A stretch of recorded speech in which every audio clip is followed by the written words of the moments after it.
my name is Chris Franks.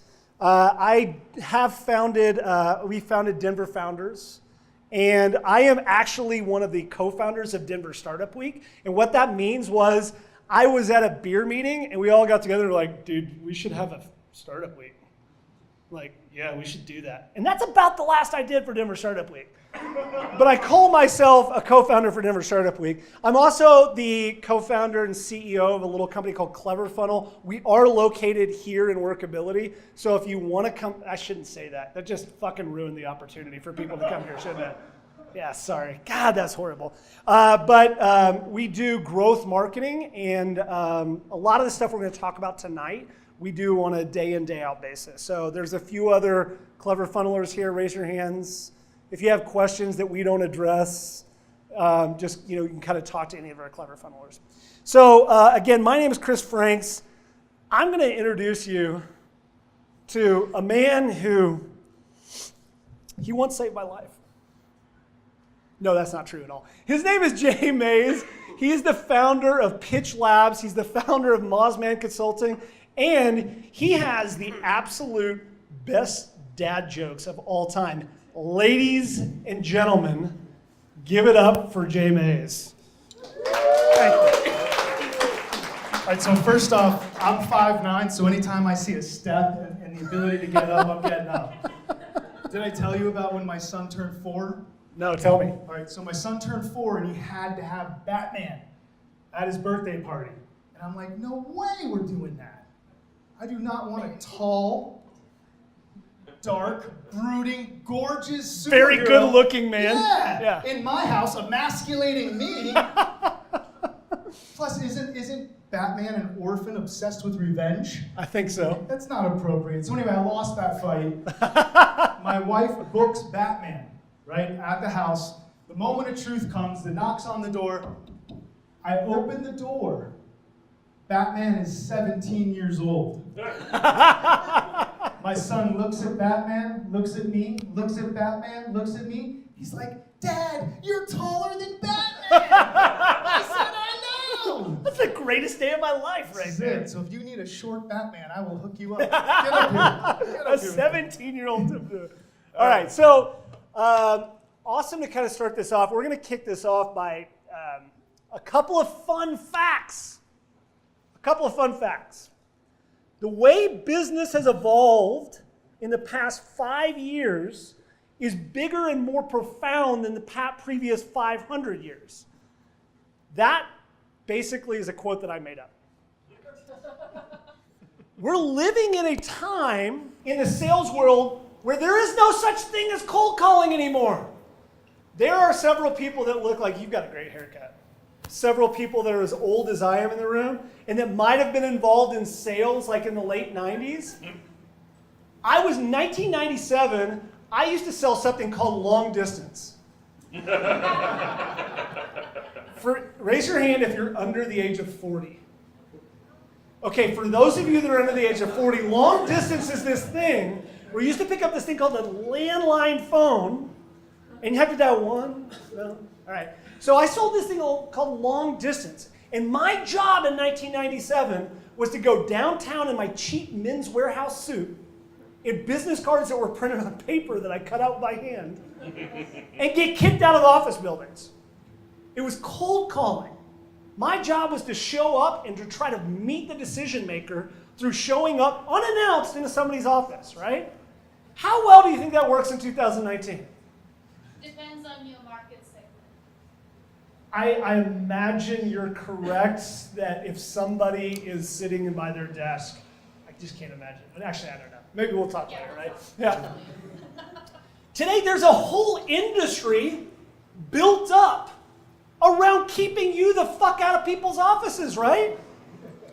Have you tried to walk into somebody's office lately? You would get arrested. Except for maybe you. You're much more attractive than I am, though. So that's... It is so difficult. The cold call is a dead concept, right? You guys with me on that? Okay. Fun fact. Jay brought this to me. 50% of all calls by the end of 2019 will be scams. True or false, Jay? This is true, and 9 billion of them come to my phone every week. How many people here receive more than one call per day that you have no idea where it's coming from? And it's like, Jesus Christ, right? How many of those people actually pick up those calls? Oh, Jesus. Hold on, I need to get you a beer. Right? There is no longer the opportunity for this. Me in 1997, when I was trained to pick up the phone and do something called telemarketing. After I would get somebody's business card, I would then call them. What is the likelihood that you're going to connect with somebody in an outbound phone call? When's the last time you did, Jay? Picked up the phone or made a cold call? Made a cold call on the phone, and did you connect with somebody? Totally cold, totally unsolicited. Yeah. Never. Really? No, I did back in the day. I did John Hancock nursing home insurance, and I would call the elderly at home in St. Petersburg. Huh? So, that was landline. Are you my grandson? That was late 90s. Hey. And then you know what I'd You felt say? great about that job. I'm following up on the mail I sent you. I didn't send you any mail. All right, fun fact. 67% of a buyer's journey is done digitally. Actually inaccurate now in 2019. The stats we're hearing is that 80% of a buyer's journey is now done digitally. 80% of a buyer's journey is now done digitally. This has profoundly changed the way that we have to approach sales in 2019. 133 million startups are founded annually worldwide. How many of those did you found, Jack? 2? That's pretty good. 133 million startups are founded worldwide annually. Why do you care about that? It has now created the noisiest environment in the history of mankind. The noisiest environment in the history of mankind. Those of you that raise your hand, the vast majority of you are founders, trying to do sales, trying to find your market. This is the challenge you're faced with.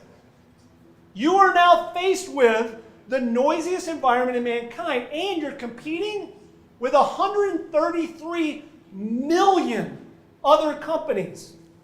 Even if they don't compete with you, they are competing for your attention, your prospects' attention. They're on social media. They're sending emails out whether people want them or not. This is the challenge that you're faced with in 2019.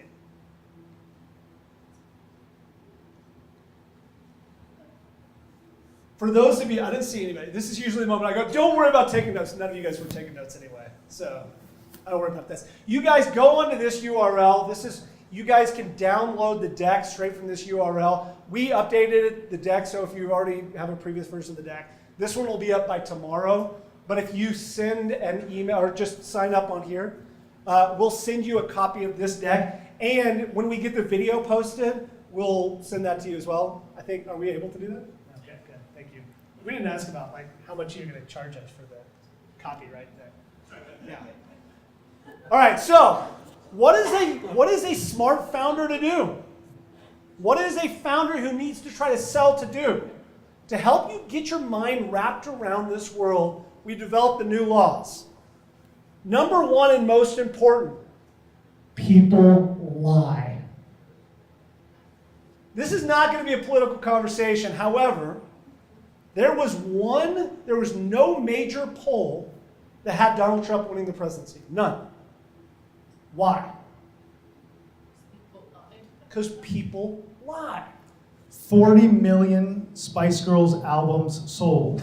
Not one person to admit to buying one. That's for my folks over 40. It's on. It's on. All right, Here we so go. Honestly, who bought a Spice Girls album? Come on. Yeah, thank you.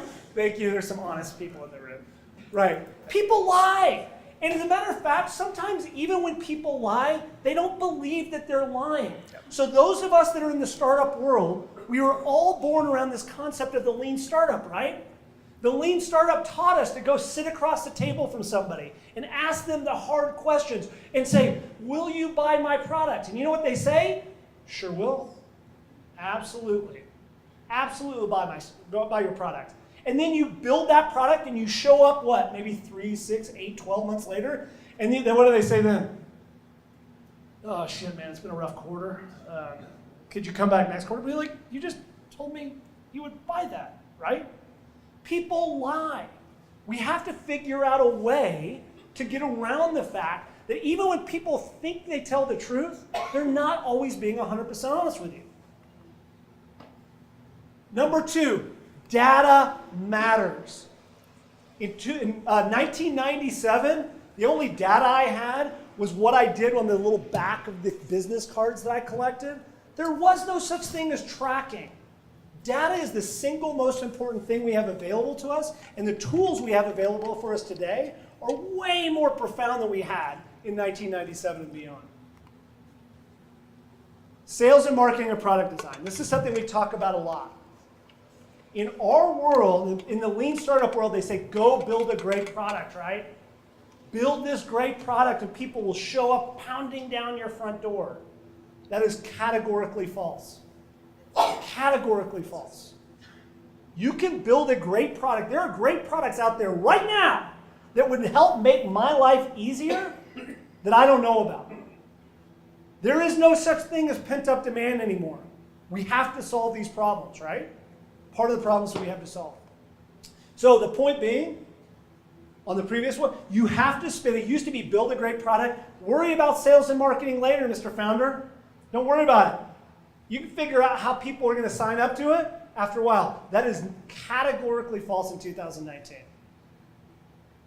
Most importantly, it's not the 90s. We spent a little bit of time this morning. It's my favorite decade, though. I wish it was the 90s. I know. And what's your favorite 90s band? Our Lady Peace. Shit. They're Canadian. Canadian. They're Canadian. And you were the It's the time of, what was it, Live and Bush. Soundgarden was big. Give me another one. Anybody love 90s music? Lithium? Any Lithium fan? All right. You guys know this one band called Nirvana? Heard of them? They were good. They were a big deal. They were a big deal. I remember them. Exactly. All right, let's do it. It was about teen spirit. It's not that, you know, that was about deodorant? Did you know that? No. It really was. Yeah, I was listening to shit. Lithium. Yeah, somebody. Anyway. Out of scope. Out of scope. That's our next workshop. 90s fallacy number 1. What are these here, folks? Silos. Marketing is an expense. You're not on the hook for anything marketing. You're just an expense. I just need you to update a website. I just need you to just go out to a conference and don't worry about it. Don't worry about it. You're not measured on anything.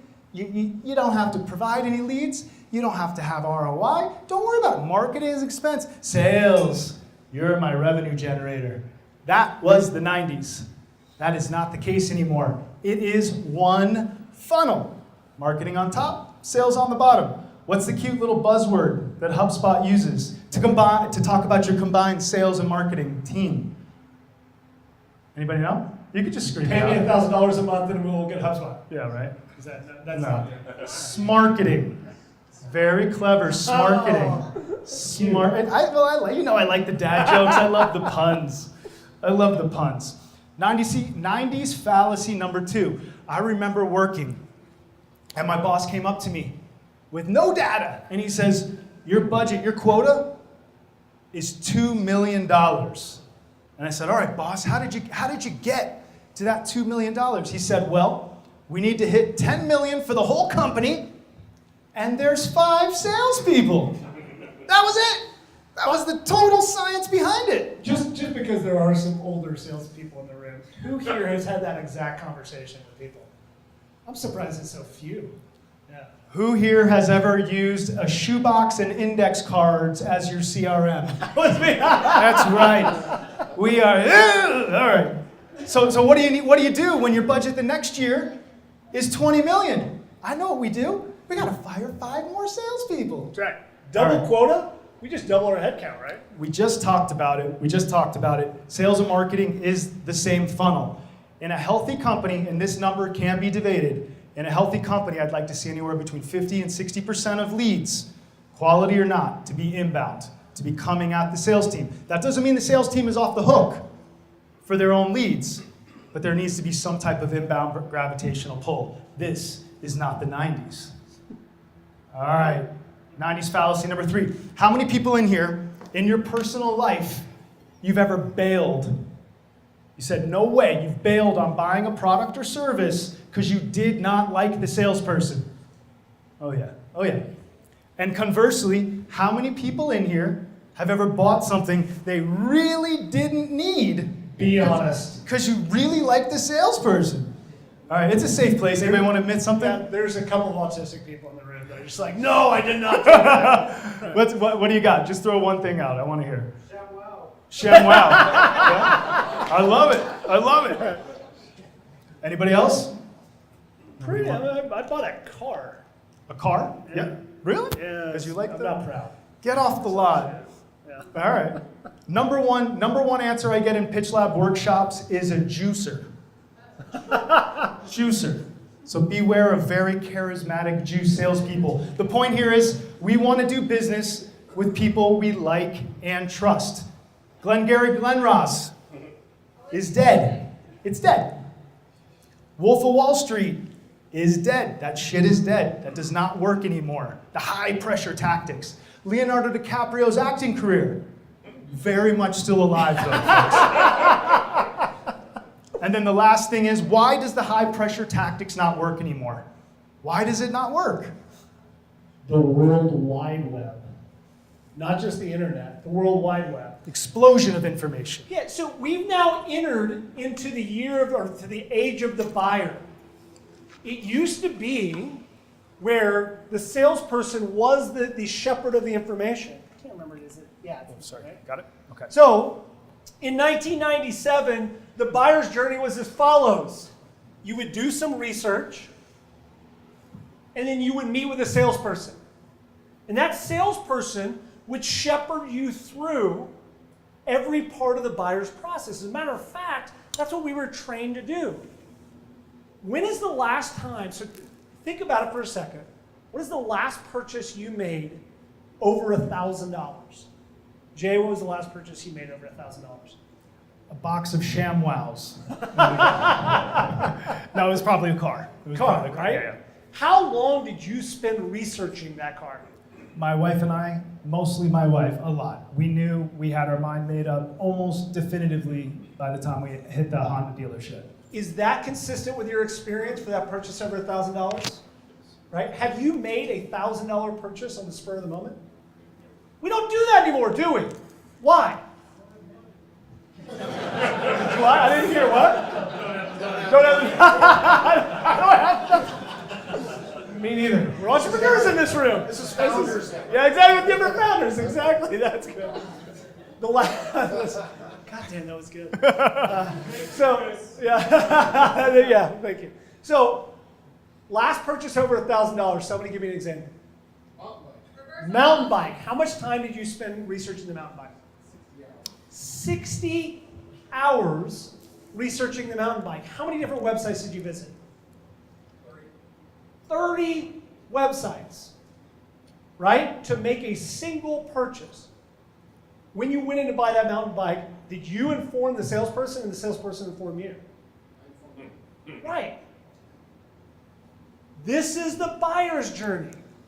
The buyer's journey has changed so dramatically in the past several years that we have to adapt. We as founders and professional salespeople have to adapt and figure out a new way, a new model to sell to this environment. Question.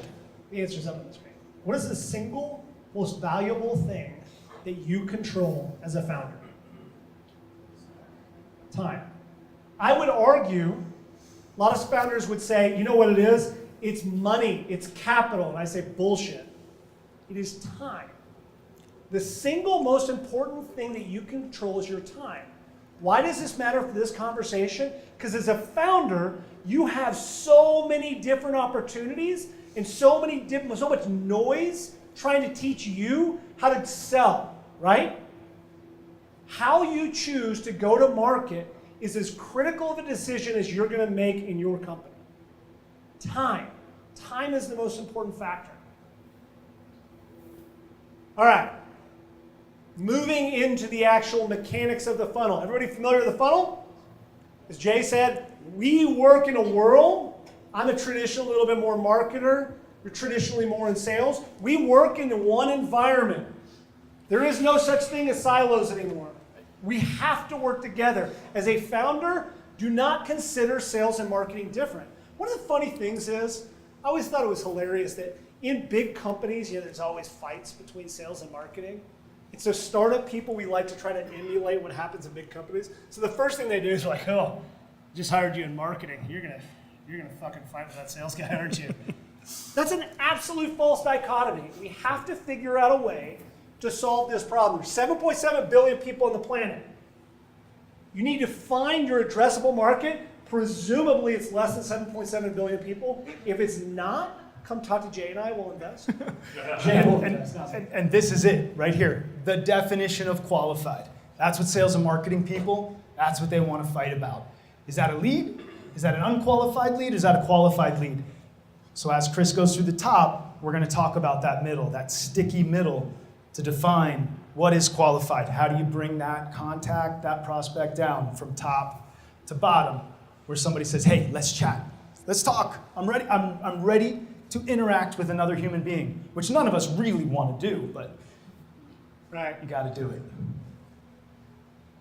That's it. That's bottom. All right, let's roll. All right, so I'm going to take you through the top of the funnel stuff. Oh my God, he's my favorite person. I'm going to take you through the top of the funnel stuff. I have talked about this incessantly over the past several months. I did a workshop on the top of the funnel stuff. If you want to dig deep on top of the funnel, we're doing a workshop, a training session. I'll talk more about it at the end. We can go deep into the top of the funnel stuff. I'm going to give you just the highlights because, again, we're talking more about sales today, okay? Make sense? The first problem we have to solve in this world as founders is the top of the funnel problem. Let me repeat that. The first problem you have to solve as a founder is the top of the funnel problem. Can you identify an addressable market, and for our sake, can you deliver them to a website? In 2019, a website is your storefront. It is your cold call. It is the place. It is the hub of every bit of your strategy. Some notable examples, there's like maybe Tinder. I'm not on Tinder yet. No. Don't look at me, man. We're both old and married. I was gonna say. There's some that are actually now app as a hub strategy. But for the vast majority of us startups, we have to figure out how to solve this problem first. To do that, we've developed a bunch of tools. Oh, number two, you want to know the most powerful thing that you could ever do early on as a founder? Drink coffee.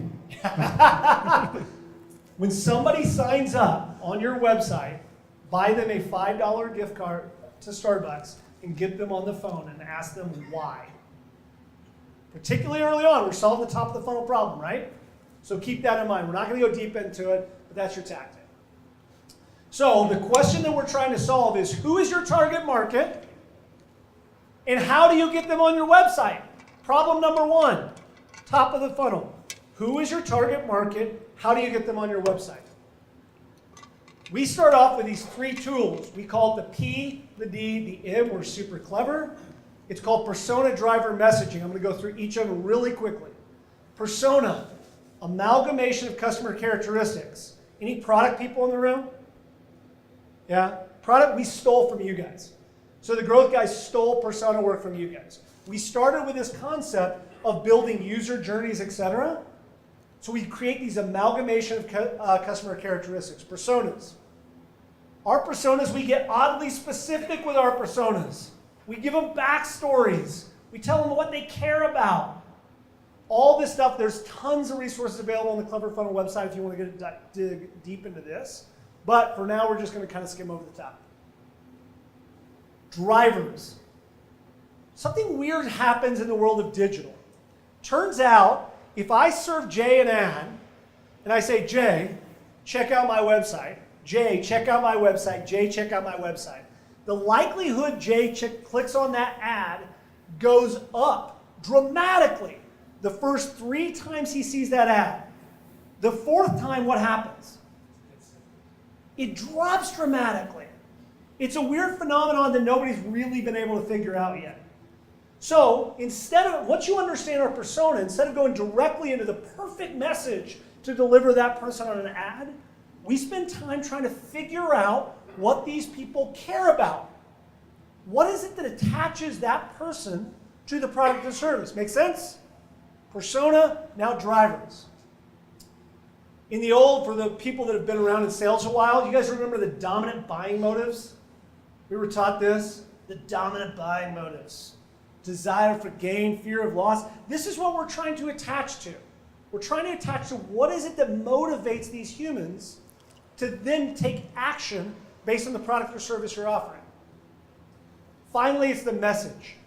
Message is a little bit of a misnomer. It's a combination of creative call to action and wording where we try to measure the highest percentage of likelihood we can get somebody from the target market, your subset of the 7.7 billion people on the planet, to your website. This is all done through a series of small tests. In the world of growth marketing, we don't run campaigns. We don't pontificate. We don't decide what's going to work. We test. And this was a huge light bulb for me working with CleverFunnel. When he talked about people lie, those are customer interviews. When we talk about running small tests, and you're in the privacy of your own home, looking on the internet, clicking on Facebook ads, you have no reason to lie. That was a huge light bulb working with you. Instead of unrolling messaging by CEO, messaging by CMO, let's test. Let's iterate the messaging based on conversions. Brilliant. Who here is sat in a room probably filled with marketers, maybe salespeople too, and the person who talked the loudest and the longest got their opinion? Yeah. Through, right? Designed by CEO is what that's called. Right? Hippo in the room. Nobody's had that happen? Like you guys are, come on! There's a few hands like, that's generally the way that we did it. That was with sales and marketing. It was the person who talked the loudest. We don't have to do that anymore. We now create a series of small tests and escalate them. So those of you that are old like me, you guys remember the Pepsi challenge? What was the Pepsi challenge yet? Pepsi versus Coke blind taste test. Would you imagine like what would happen today if you and I did a Pepsi challenge, like out in downtown Denver? I'm pretty sure we'd get arrested. Like, hey, here's some drinks. You should definitely taste that. You're roofing me, sir. That's right. So that's what's called an A/B test, though, right? Pepsi challenge. Do you like A or do you like B more? That's basically effectively what growth marketing is about. It's about creating a theory and then testing that theory. Does that make sense? Persona, driver, messaging. Cool? Yay. Yeah, we're skipping pretty fast. All right. This is where we want to start digging in. Jay, what is this? Middle of the funnel. And what are we doing in the middle of the funnel? So middle of the funnel is that gray, horrible area where maybe somebody has shown interest, but they're not ready to buy. Maybe they've shown some interest, but they don't want you to call them yet. Maybe they've shown interest, but they just need more. Yeah. Is that good? Yeah. I could keep going. I just started crying. As a founder, I fucked this up so thoroughly, man. I took the first time somebody gave me their email address, it's like, I win. Game fucking over. Where's the VCs? Who's going to give me $10 million for my idea? Because somebody just gave me their email address until I realized it was my mom.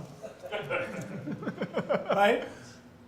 We have to now figure out this whole world of consideration. Awareness, cutting through the noise, the P and the D and the M, is incredibly difficult, right? But the consideration piece is now the most difficult part of the sales process, particularly if you're selling in a complex B2B environment.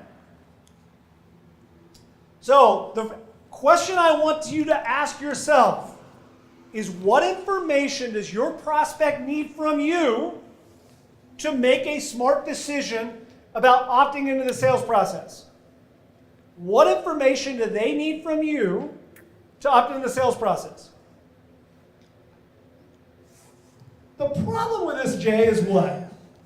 They're not ready yet, and they don't trust salespeople. So you're saying if I showed up to you and was like, hey, I'd like to sell you this cool little clicker thing, what are you going to feel to me before I even do anything? It's broken, it's a scam, it's overpriced, everything is wrong with it if you're coming at me with it.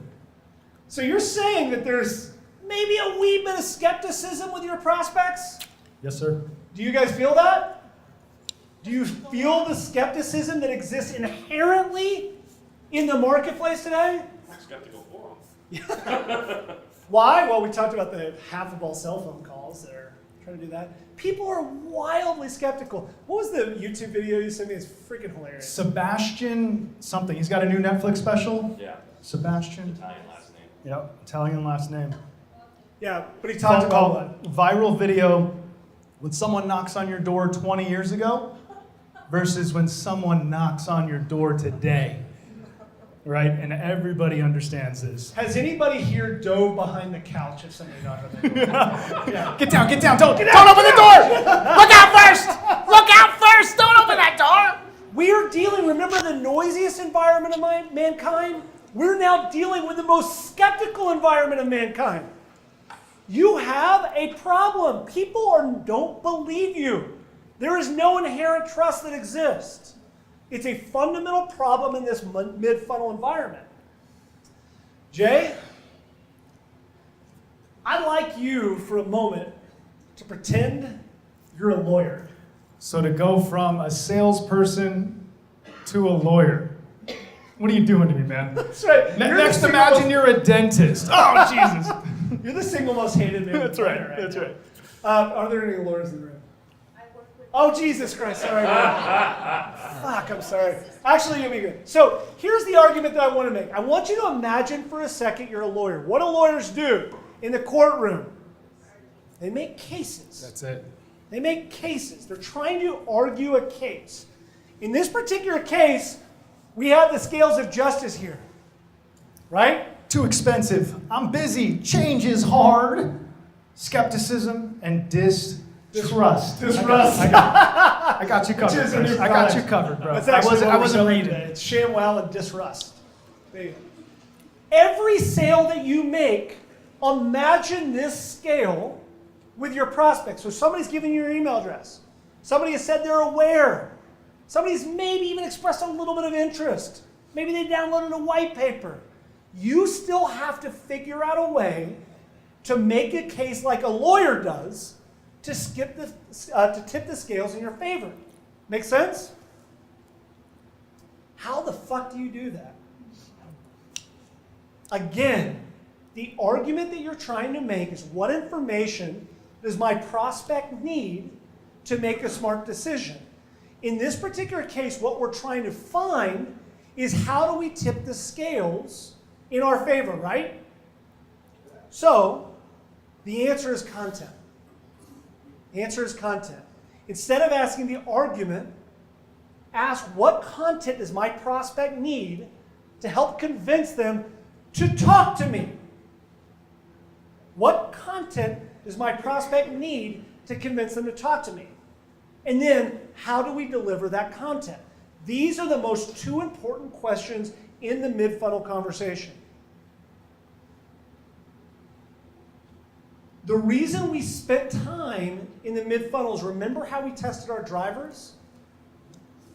The driver test is going to come back and inform us about what our prospects care about, what our personas care about.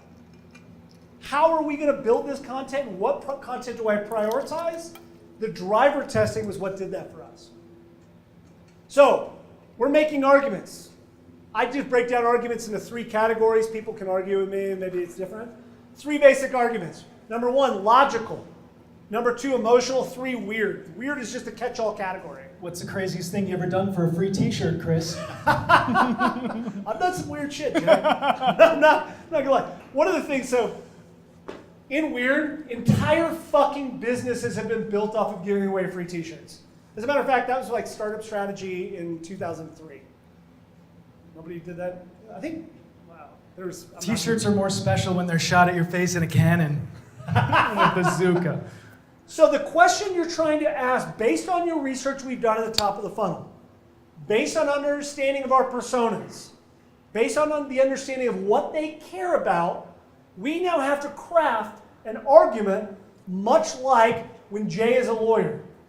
We have to figure out what is going to tip the scales in our favor.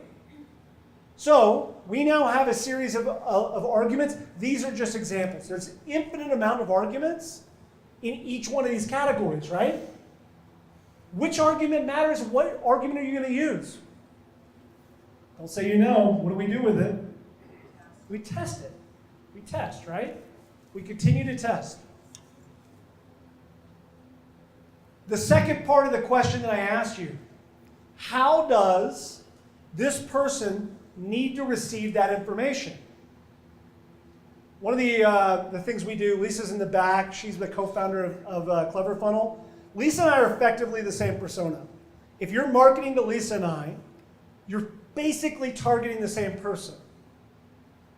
I have dyslexia. You give me a white paper, that's fucking homework to me, man. Lisa will read a white paper all day long. Loves it. Loves to digest it, take the time. I don't say love it, but yeah. I, on the other hand, will watch a video. Lisa will never click on a video. Will never. So now you have to start to ask yourself the question, not only what is the right way for your prospect to consume that information, what information they want to consume, how they want to consume it. Starts to get a little complicated, right? But effectively, you're the lawyer in this mid-funnel scenario. You are sitting in front of a jury and you're trying to start to stack up your arguments to counteract the inherent skepticism that exists in the marketplace. Does this make sense? By the way, just one off. This is the first time I've used this analogy. Does this compute? Right. What does the attorney think? Do you like it? People are like, It's not negative. And the attorney's like, no, fuck that. It's horrible. Here's the deal. What happens when I balance the scales? Just talk. That's not a close. We're not even to the bottom of the funnel yet. That's agreeing to have a human interaction. You mean I have to do all this shit just to get somebody to talk to me? Yes. Right? What is, by the way, what's the traditional way people in the mid-funnel try to distribute content? You guys all know because you get them. Email. Right. And how many people here have done the, hey, just checking in email? Right? Just checking in. Haven't sent you an email. Haven't talked to you in a while, right? How effective are the just checking in emails? Right? What's a better way, Jay? Provide value. Provide value in those emails. Even if you start to say, hey, look, email is the best way for me to distribute that content, even if you decide that that's the best way, provide some value in those emails, man. Don't just send them an email. Try to give them some of that value. Try to make that argument, and you're constantly trying to think about what is it that you're providing people to make the argument to tip the scales in your favor. If you keep that in mind, you'll continue to work your way through the mid-funnel. Bottom line on the mid-funnel stuff is that until somebody says they are ready to talk to you, they are not a fully qualified prospect. Does that make sense? There's a lot of sad faces in there. I'm like, what? You're going to have to do more work in the mid-funnel? All right, let's talk about BOFU there, man. Bottom of the funnel. My founders who are also the salespeople. Can you raise your hand again? All right, out of those founders, who also has a salesperson on the team? All right, and my founders that are salespeople, who wants to start hiring salespeople and scale your team? Everybody should want to, but I get it. All right, here we are, bottom of the funnel. The scales are tipped. tipped. Make a decision. Yeah, the scales are tipped. Let's talk. All right, so what I see with my clients more frequently than not is most salespeople that you hire are order takers. They are not consultants. They are so excited to have a 4-minute conversation and get that contract right in front of your prospect. You need to slow down. You need to ask better questions during discovery. Here are, in no particular order, my favorite 7 discovery questions. The first one is about defining real need. What's changed to make this a priority now? One of my favorite questions of all time. You're going to get a lot out of that. Why is it important? Like, what is it about that question that is so important? Because this is your why. This is your real why. What is the weirdest answer you've ever gotten to that question? Wow. Jeez. Because I can't All right, here, fucking let me give you, instead of a weird answer, when someone can't give me a real why or attach it to organization goals, I'm throwing a red flag. It's either not real or I'm not talking to the right person.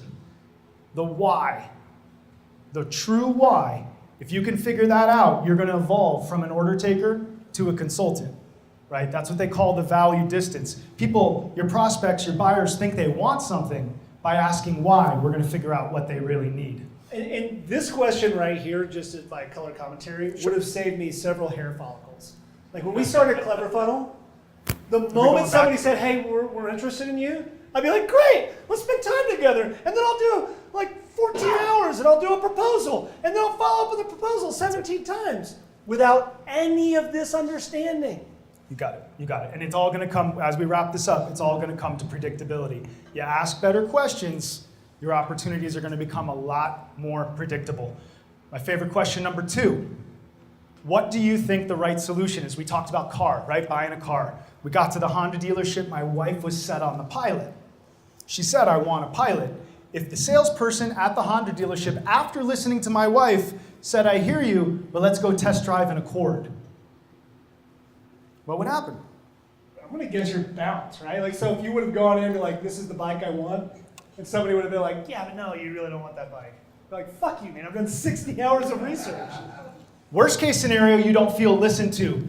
Best case scenario, the onus of education now lies on the salesperson to change the buyer's mind. The third piece here is a red flag. All my digital marketers, if you had a prospect call you up and they said, hey, I need to rank. I need to rank on page 1 for Google, and I want the solution to be 100% backlinks. What are you going to say? I would say no. You're going to throw a red flag, right? Knowing what they think the right solution is, you're either listening to them and matching it, you have onus of education, or you're going to throw a huge red flag, making this opportunity a lot more predictable. Number 3, what's driving timelines on your end? God, this makes me want to cry. How many times have I fucked this question up? Seasonality for a lot of your clients, maybe big CES conference, maybe a lot of different things, maybe the end of quarter goals. You made a joke, just following up, just following up, just following up. The reason why we keep saying just following up and chasing the same opportunity by email for 9 months is because we don't have anything that they're working towards. As soon as I know what you're working towards, boop, boop, boop, boop, I'm building my sale backwards, saying, okay, if you need value by X date, and the engagement's going to take 8 weeks, and I need 2 weeks to onboard you, and then we need to work through proposal and contract for another 4 weeks, okay, well, you need to have made your decision by X, or you're not going to get value by Y. That is the way to sell. How many founders have fucked this up? I think this is the one that I fucked up probably the most along the way, is because I just assumed that the fact that they reached out and then went through some sort of qualification process meant that they were ready to sign, right? They weren't. And so what did I do? I spent a fuck ton of my time and energy trying to move somebody towards a close that was not ready to close, right? So profound. Yeah. Wouldn't you consider putting that in the middle funnel? Repeat the question. So for the sake of this talk, let's say it wasn't till the bottom of the funnel that you had that first person-to-person interaction. Do you see what I'm saying? So this is the first time right now that, boom, I get to really talk to you. I get to really ask you the right questions before we move to proposal. Fair enough? Okay. How many account management teams have lost clients because you think you're killing it, but the client doesn't think you're killing it? because nobody knows what success looks like. What's your definition of success? What are you trying to accomplish? I need marketing.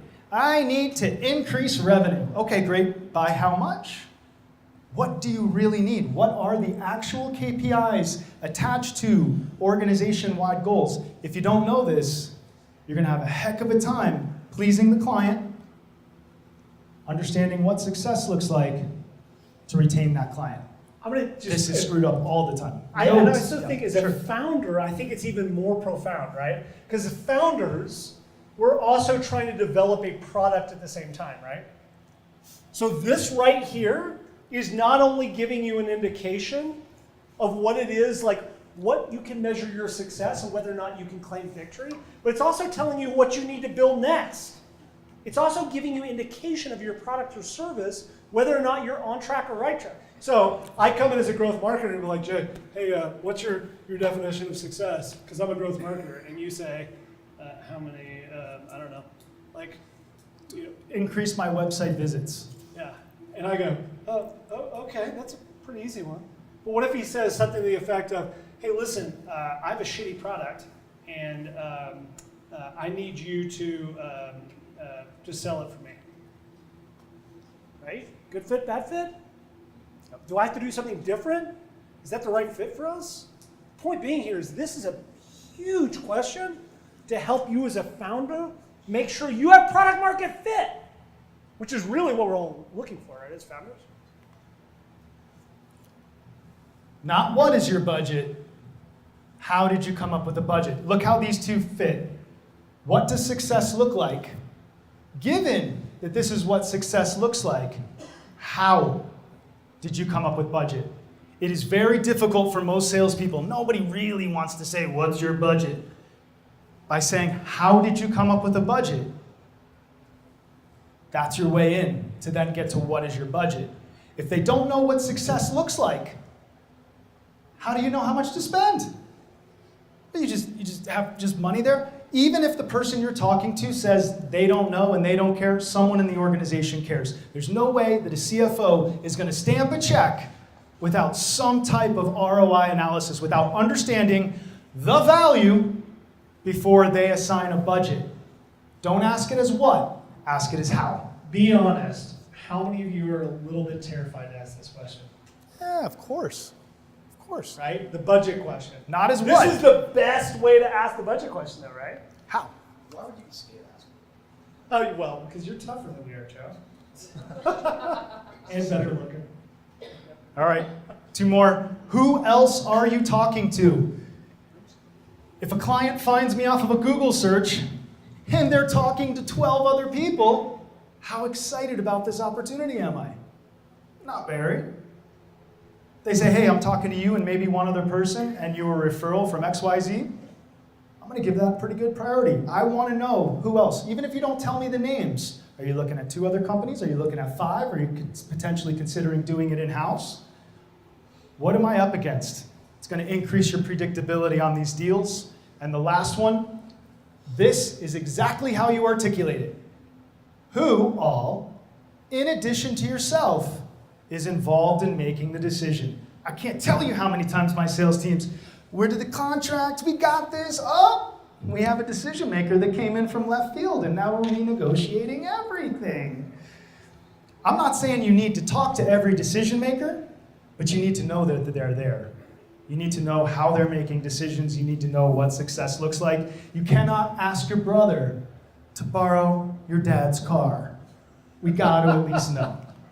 All right, so the big wrap up here on these questions is what I'm seeing founders, what I'm seeing sales teams do is every salesperson takes notes differently. Every salesperson asks different questions. Most salespeople don't care about asking that many questions. They got to get to contract. Your number one takeaway on the bottom of the funnel, build some type of discovery framework. What do I mean by a framework? Anyone want to shout out what I mean by a discovery framework? Something that's replicable. Some call template, some list of questions that you either want to remind yourself to ask every time, or that your salespeople need to try to do their best. That doesn't mean we need every question answered to close the deal, but we got to try. It needs to be in some type of matrix. You are going to evolve yourself and your salespeople from order takers to consultants. By answering these questions, you're going to make your opportunities more predictable. And number 3, you're going to have a ton of efficiencies on communication. If you need to bring in a subject matter expert, you need to bring in a tech guy or gal, you want to get your account management team off to a great start. Well, hey, give them these notes. Not this chicken scratch in your Trapper Keeper or whatever you've been doing on your Word doc. Get them in some type of template. You're going to see a ton of benefits. True or false? Do you own a Trapper Keeper? In the 90s, I did. I thought this was a 90s theme, man. All right. By going through an initial round of discovery, asking the right questions, you're going to be able to get to some type of lead score. All leads are not created equal. That doesn't mean if it's not an amazing lead, I'm going to kick it out the door. But what it does mean is I know how much time and energy to put into it. It means I'm not going to chase you for 40,000 hours if I see a bunch of red flags on there. It means if say 5 out of 5 is the best, I want all hands on deck. I want my founders there. I want my best and brightest in that sales pitch. If not, no big deal. But now in your CRM, now in your sales pipeline, there's context to these deals based on discovery, based on lead score. Now we know what's really in there. My question to you is, so based on the previous discovery framework, Sure. how many of those, if I see one red flag, am I saying forget about it? No, Like, is it 2 red flags? Like, what's sort of your moment where you say, like, look, this is not a good qualified lead? it's going to vary from company to company, and I don't care what those decisions are. I just care everybody in the organization is all on the same page with what those lead scores mean. That's all I say. Usually, if there's a sales manager, the discovery happens, it goes to the sales manager, they read through the red flags, and then they get to make that decision, or the founder gets to make that decision. So it's really going to be some discretion as long as there's a single main point of contact making the same decision over and over again, or there's rules in place. I would say, too, just as a founder, like the first sale you're ever going to make, you might accept a couple red flags. Of course. But then you're the 50th sale. Right, but if you have 50 red flags, you close it, push it through, and then you can only retain it for 60 days. Is anybody really surprised? Right. What's more costly? Leaving a little bit of money on the table or putting trash through your pipeline, getting it all ramped up, and now I got a churn problem on the back end? You got to be able to make better decisions based off of the answers to discovery. That's pretty funny, Jenny. All right, let's keep, yeah. If you hold to the sales mantra of there's an actual no or just a not yet. Say it again. So, there's the idea that if someone shows interest, right, you can have a bunch of red flags, but they're not at that point. It's not yet, but a prospect is still a prospect until you get them. Okay. Is that the way you look at it, or do you see? I mean, I like to throw up let's talk about it after. I don't want to fight that hard to get them through. I want to facilitate buying more than, we just talked about the Wolf of Wall Street. I don't want to have to pressure you in because it's never going to work out on the other side of the close into account management. I've never seen something that I've pushed through, and I've pushed a lot of shit through. Trust me, I was commission-based for a while. Anything you're pushing through because you're salespeople, I got to get this, I got to hit my budget. I got to make this commission. Just by the virtue of putting that type of pressure on a salesperson, they're going to push that stuff through. I personally now, I'm a consultant. I want to do what's best for the organization. I would rather see sales pipelines look lean with good stuff in it that you're going to retain than no means not yet. Let's give. I don't want to hammer you. I don't want to hammer you. I'll chase you 3 times after you submit a lead form. Past that, let's recycle it. Let's keep in touch. Let's put them on a drip campaign, but I do not want to push you that hard because you're just putting trash into the organization. What I would say is then we go back to the top of the funnel, right? So then we start to cultivate again. Right? All right, quick story. We're pivoting to process. My Broncos fans, who's this dickhead? Boo! Boo! Boo! All right. Anybody know Bill Belichick? I've come to actually fucking respect this guy. I still Oh, hate that's, him. all right, so here's, I know, that's why I got him up here. That's why I got him up here. Okay, anybody know his origin story? Just say no so I can tell you the story. I love the story. Okay. No, Jay. Bill Belichick has had football running in his family for generations. When it was time for him to get his first job in the NFL, he could not break in. Bill Belichick could not get a job in the NFL. His friends made fun of him. His dad was disappointed in him. He couldn't get a job. So you know what he did? He took a job working for free for the Baltimore Colts. Chris, do you know what he was doing for free for his first job with the Baltimore Colts? I believe he was in the film room, wasn't he? That's it. Cheating? All right, let's keep the Patriots jokes to a minimum because I know where everybody's going after this. All right.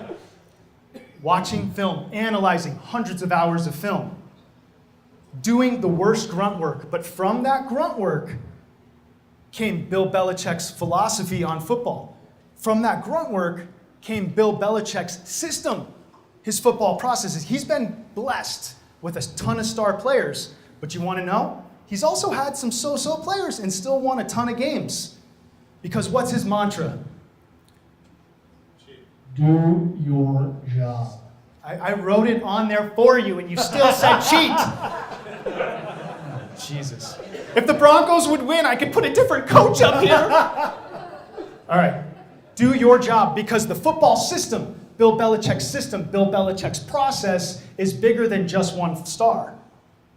His system is bigger, and he tells his players, do your job. That's what a sales process does.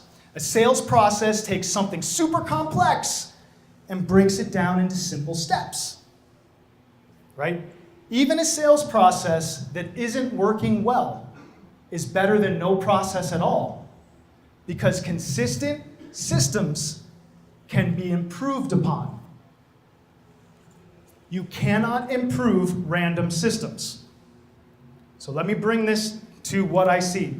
You're the founder of an organization. You have one salesperson that's been with you for a few years. He or she is a cowboy or a cowgirl. They are making you hundreds of thousands, if not millions of dollars a year. And they are holding your entire organization hostage. Hey, would you make sure you come to the 8 a.m. all hands meeting? No. Bad for culture, constant fire drills, saying yes to any client request, making your execution team stay all night, just total nightmare to work with.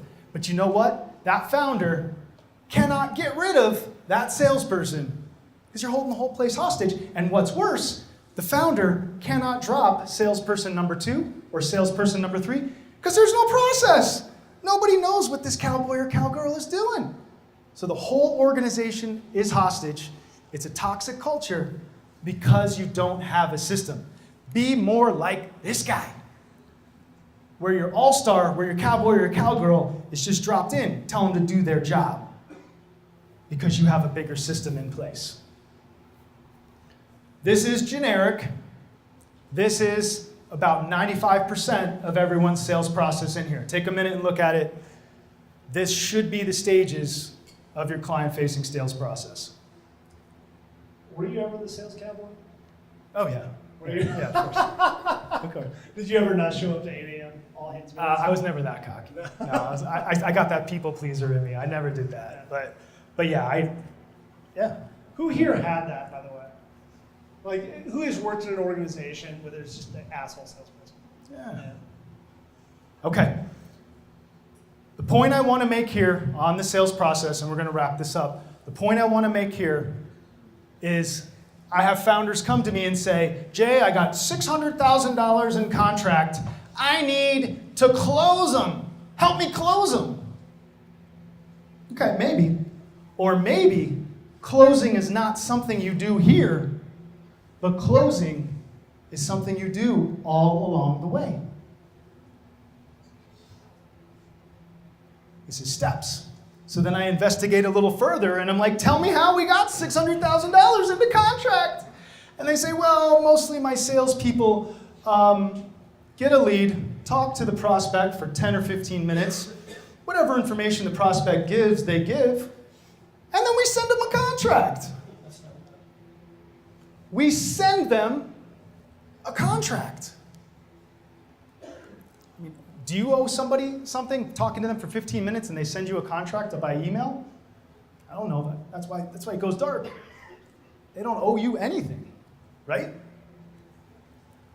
One of my favorite things, too, is that founders, once you guys are all, like, and I'm sure every founder in the room will now be a part of a 20 or 30 or 40 or 50 person company, and you're going to be the CEO of that company, and you're going to come to the quarter end, and you're going to go to your VP of sales or VP of marketing or VP of growth and say, hey man, we're coming to the quarter end. We should really work to close some more sales.